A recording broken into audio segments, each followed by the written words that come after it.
Avondale, Arizona is a community of about 80,000 people on the west side of Phoenix. The values that we espouse for ourselves are that we aspire, that we achieve, and that we accelerate.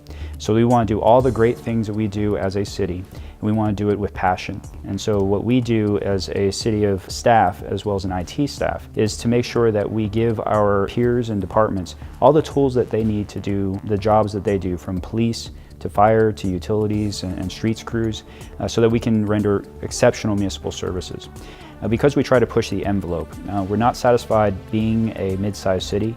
We want to make sure that our community receives the services that a large city would, only at a smarter and better cost. So as an IT leader, we do run into a lot of challenges, and specifically in the government sector, we run into some more acutely than others.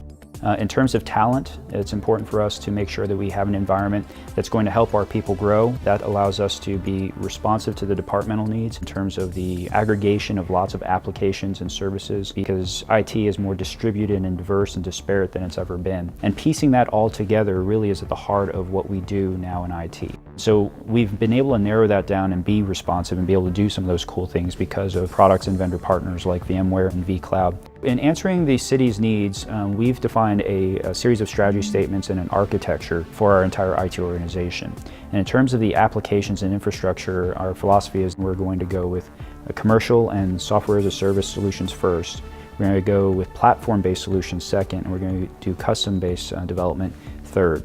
And then we build the infrastructure around that philosophy. So we're going to build around longevity and sustainability and making sure that all the services and products we buy and put out there have a lifespan that we can assure. And so in looking at those vendor partners, we have a few that have risen to the top. And VMware is one. They have a longevity, they have the corporate size and the right team that we've actually had a great experience working with them.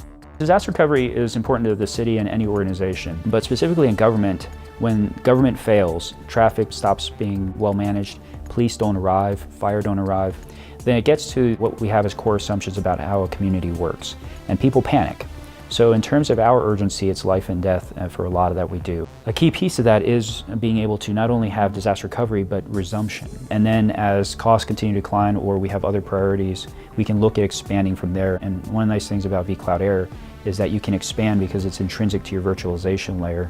You can grow from there if you want to pay for the additional. Your staff already has the experience and the knowledge. You already have the communications and everything set up. Your networking and security is already there, so we can grow when we want to grow. VMware has a strategic position that very few companies can come close to matching. If you take a look at the layer that they operate in and the products that they've developed to reach mobile, to reach that software-defined networking, to maintain a solid virtualization product for servers and expand that into PCs. Those are all areas that we're going to be progressing into. So if VMware keeps on innovating and doing the things that we are anticipating we need, and sometimes even anticipating things that we don't see that we need until we need it, they're going to have a great position and be able to help us and continue to work with us in addressing all those demands that we run into. So they're pretty trenched in, and I anticipate some really good things from VMware in the future.